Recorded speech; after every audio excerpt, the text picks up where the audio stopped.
Roadhouse 2024 is a new Netflix, not Netflix, sorry. I'm so used to talking about stuff on Netflix lately, even though I really don't use Netflix that often. Amazon Prime original movie directed by Doug Liman, who's actually a pretty good director. If you don't know Doug Liman, he's a big name in the industry, but kind of also still a lesser name to the average person. So if you don't know Doug Liman, he did Edge of Tomorrow or Live Die Repeat, whatever you want to call that fucking movie, and he did Go, uh, which is a movie from the '90s. That's pretty cool. His last movie, Chaos Walking, was pretty horrible, but otherwise, he's a pretty solid director who makes some pretty fun movies. And this movie is no different.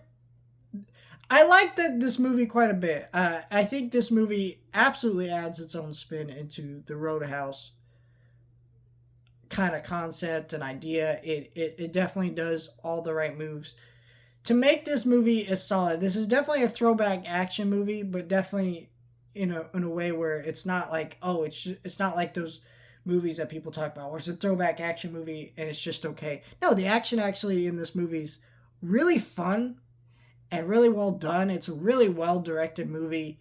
It's updated in the right ways where like a lot of the stuff that didn't work about the original movie are updated just enough where you don't mind. If you like both movies, you're gonna love this one just as much. I mean, it's great. And Patrick Swayze's character, is now played by Jake Gyllenhaal. Jake Gyllenhaal, from what I understand, in real life, actually has a Patrick Swayze tattoo somewhere on his body.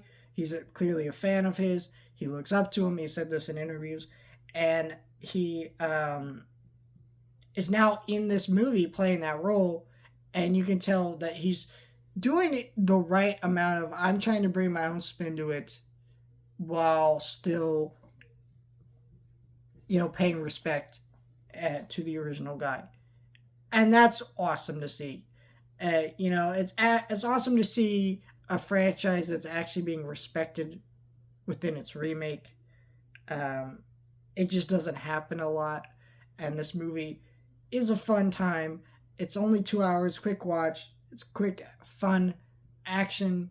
Uh, just great movie overall. I really enjoyed all this, and yeah, definitely one of the highlights of this month worth of movies.